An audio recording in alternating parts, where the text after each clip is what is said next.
So a year goes by and my hand is still ruined because, shocker, ignoring a crushed wrist doesn't actually heal it. So the board calls me in and says, Mr. Brule, we have reviewed your file. You need surgery. I said, great, finally, you guys are going to fix my hand. They said, no, we are scheduling invasive extenter tendonitis surgery exclusively on your pinky finger.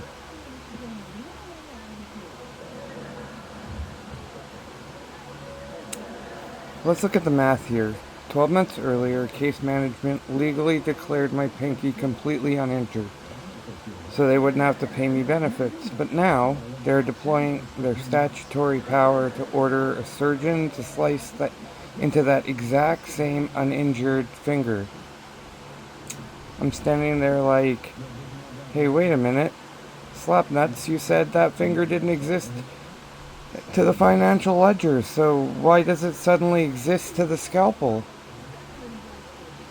I told them I don't consent to this surgery, and the case manager basically looks at me and says, oh, you don't want the surgery? Well, under the section 234 of the Act, if you refuse mandatory treatments, we will immediately terminate your claim and financially starve your entire family. That is a supreme bureaucratic mind-bender. My pinky finger was in a state of absolute existential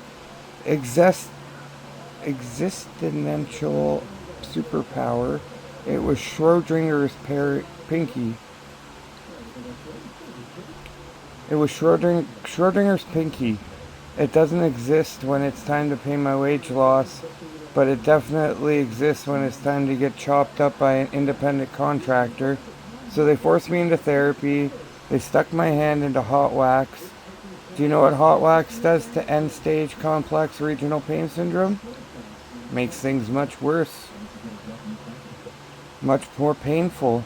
My nervous system is so hypersensitive that I'm literally hitting the deck, suffering syncope, which is just a fancy medical word for passing out from sheer unadulterated agony on their clinic floor.